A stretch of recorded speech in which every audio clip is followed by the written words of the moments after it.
maybe it's just me, but I feel like the older I get, the more clarity I have around the things that I enjoy or tolerate and the things that I don't enjoy and will absolutely not tolerate. And the funny thing is, I feel like I'm a bit of an anomaly or maybe like a little freak of nature because there's a lot of things that I think that I cannot stand or tolerate that generally people either don't mind or enjoy. So I thought I would share some of those things today because I'm just curious to see if it's just me, like, am I turning into that old curmudgeon person, or do other people find these things completely intolerable? And if you're new here, welcome. My name is Karen. I recently retired early and I'm just redefining life on my own terms. And there's just so much to unpack that I thought I would share a bit of the journey. So let's get into those 7 things I have absolutely no tolerance for whatsoever. All right, the first one is live music or concerts of any kind. I don't care if it's indoors, outdoors, anywhere, unless it's like in a winery and it's very small and intimate. Like there's this place called the Mountain Winery in Northern California. Love it. But outside of that, absolutely cannot stand live concerts. The last time I went to a live concert was in San Jose, California. I went with my girlfriends. This is like, 20 years ago now? It was a Maroon 5 concert.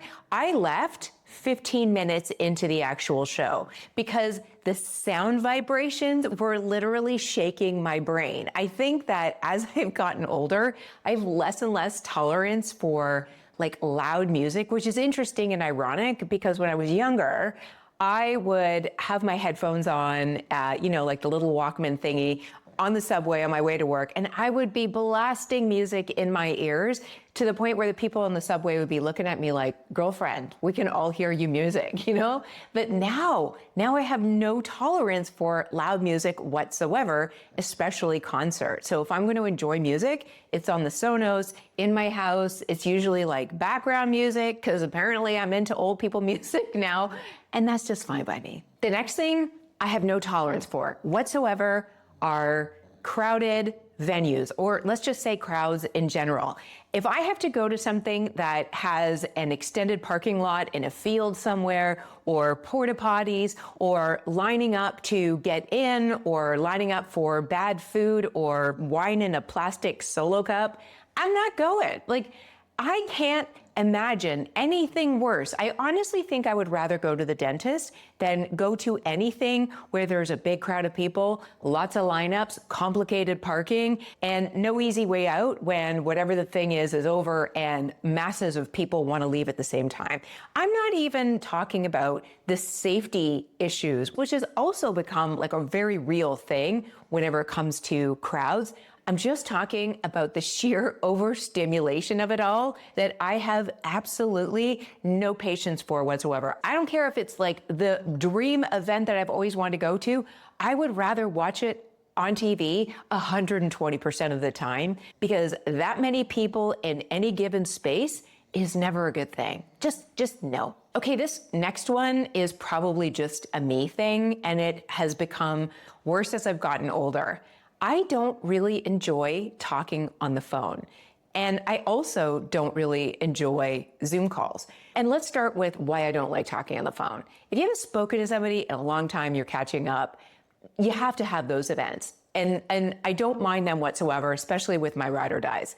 But there's so much buildup to it because I don't enjoy talking on the phone that I might not catch up with them until like a couple of months have gone by since I've spoken to them last. And that requires like a good hour and a half to catch up on all the things and feel like, you're back to a set point with that person so that you can go another couple of months not talking to them and then have this really long ass conversation. Gone are the days where I used to talk to people on the phone for just a couple of minutes because now we do all of those sort of things via text. So I feel like phone calls have become these weighty things that require a real commitment. And I need to have like the energy for that. It has to have been a good night's sleep before. I have to be in a good mood. There can't be anything around me that's distracting me. And I have to have something to say, which sometimes, if I'm being completely dentist?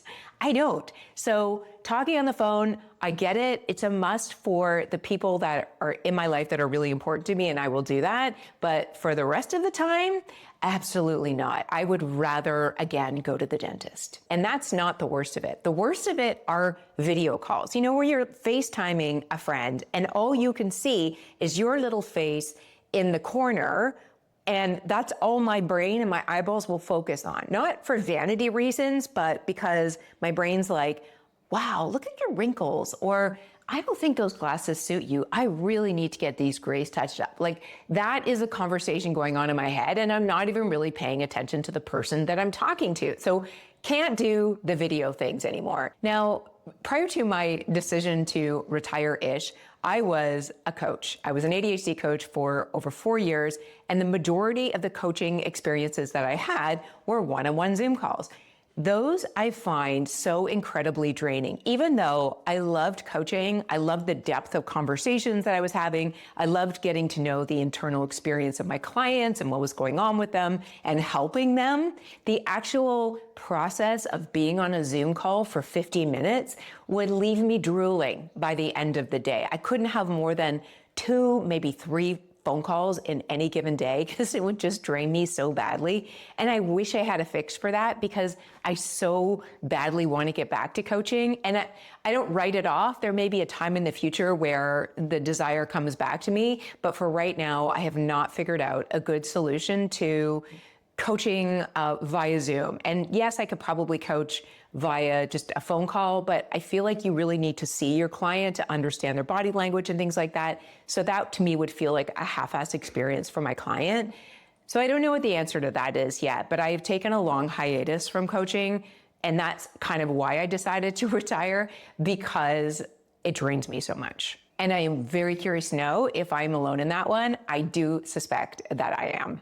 Okay, this next one is a newer thing for me, and that is hosting people or having people over.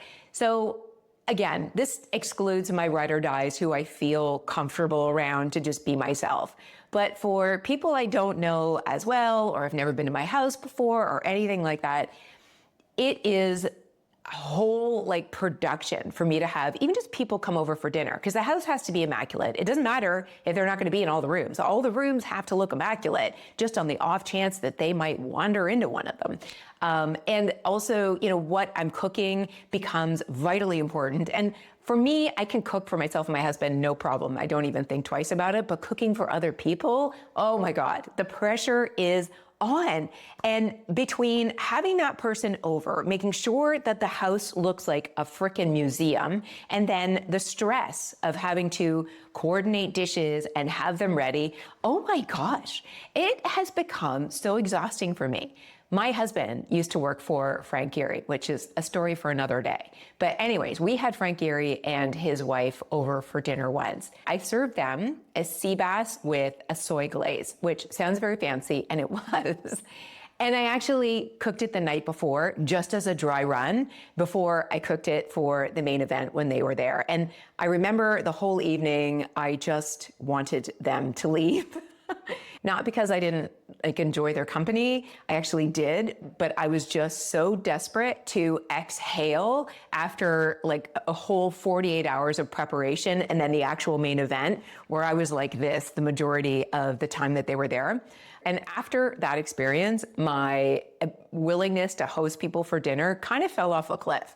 And I haven't done a lot of it since. And the funny thing is, in the past couple of years, we've had a lot of dogs come through our house. We usually foster or adopt older ones that, might be in the last couple of years of their life. So I've actually had dogs that for the entire duration of their life with us, we never had people over. This was also during the pandemic. And then the first time I did agree to have people over, this sweet little dog lost his ever-loving mind the entire time they were there, barking, nipping at ankles. He had no teeth, but he literally thought that, he was going to be taken away or something like that, because he had never seen people in the house for the whole time that he had been living with us. The next one has to do with restaurants, and it's Not just restaurants, it's restaurants that have crappy acoustics or people in said restaurant who talk really loud. I can't stand loud music. I can't stand loud talkers. I can't stand like that murmur of a crowd in a restaurant where the noise isn't being absorbed by anywhere. It's just like bouncing off the walls. And you are sitting there trying to have a conversation with someone, but every other word is like, oh, what was that? What was that? I didn't hear that. What was that? To the point where it just starts to spoil the whole vibe of the conversation and you just end up nodding and smiling, but only hearing about 50% of what's being said. This is especially true if I'm like at a table with a bunch of people and there's different conversations going on. I might as well get up and leave because I'm not really having an engaging conversation with anyone because I can't hear it and I can't process it. And I know this makes me sound like an old lady, but I think it has more to do with my ADHD brain that has an inability to just focus my hearing attention in one direction. My brain hears everything around me and has a hard time deciphering what's the most important thing to engage in versus what's background noise. And that part has actually, I think, gotten worse over time. So if somebody is loud talking, I so desperately want to go over to them and say, I'm sure, the person you've been bitching about for the last 15 minutes is a horrible person, but I don't necessarily have to hear about it. So maybe just tone your voice down. I've never actually gone ahead and done that, but the desire has been real. What I have done though, is walk into extremely loud restaurants where I've had a reservation and ask the hostess for a quiet spot. And if there is no quiet spot, or if our table is the only table available and it's by a very noisy table, I'll just leave. Because there's no point in spending time and money in a restaurant experience if you are going to hate every moment of said experience, in my opinion. So yeah, that's something that I really, really can't stand. Now, there's two more things that I have no tolerance for. And I think they're probably more related to ADHD, but I'm also surprised how my early retirement has impacted this next one.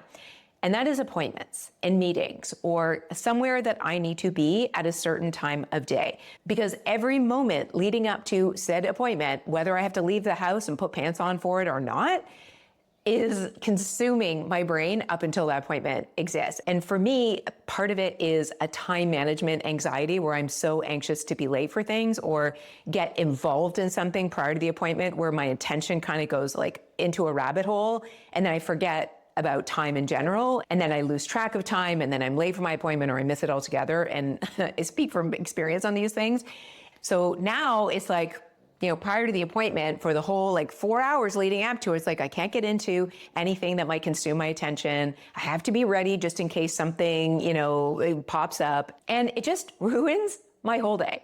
Now, I've tried doing appointments first thing in the morning, so I get it out of the way, which is great because once you get it out of the way, I don't think about it anymore. But it also ruins my precious slow mornings, which I have come to enjoy so much. I don't want to have to get out of bed to go meet someone or get on Zoom or something like that. I love my bedtime routine in the morning with my coffee and my journal, and it's slow and peaceful, and that is what I've waited my entire life for.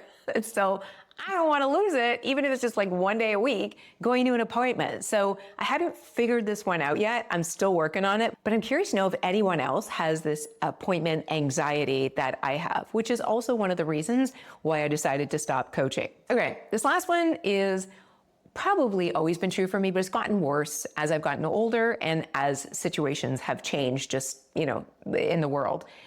I cannot stand airports and flying. Anything related to travel and getting to a destination, can't stand it. I don't mind going to destinations. I love to be in new places, but the whole process of getting there has become more and more arduous to me that it almost doesn't seem worth it, which is kind of sad in a way because I'm at the stage of life where I have so much time now to travel. And it's just, whenever I think about it, it's like, oh, the process of getting to whatever place, having to deal with airports and lineups. And at the time that I'm recording this, it's especially bad because TSA workers here in the US are either not showing up for work or finding other jobs because they're not getting paid. So, can't really blame them, but it has caused a colossal 4 or 5 hour wait just to get through airport security to get on a flight that might take only less than an hour. So, it really makes me question how much I want to travel in the future. I do want to spend more time in Europe, mostly because I have family members there that are getting older. So those few times that I do travel, I want to do it as bougie as possible. I will absolutely spend the extra money for a business class flight, which not only makes the actual long haul flight itself more comfortable, but the whole process of waiting for your plane and then getting off the plane, it just makes the whole thing easier. And to me, that is money very well spent. But I am traveling a lot less and less over time. And I'm finding that the arduous 3-day drive from Texas to California is actually far more tolerable right now than it would be to fly for 3.5 hours. So anyways, those are the things that I have found I have reduced my tolerance for as I've gotten older, even though I have more time, money, and energy to spend on these things at this stage in my life. I don't want anything to do with them. And had you asked me like 20, 30 years ago, what do you expect your retirement to be? I would have said, oh, I'd be entertaining a lot more and traveling a lot more and going out to see my friends at restaurants a lot more. And here I am, not doing any of those things. So joke's on me. Anyway, thanks for indulging me. I would love to know if I'm alone in these little quirks, or if you also have lost patience, or if there's something else that you no longer want to tolerate. Would love to hear that too. Drop it in the comments and I will see you next time. Thanks guys, bye.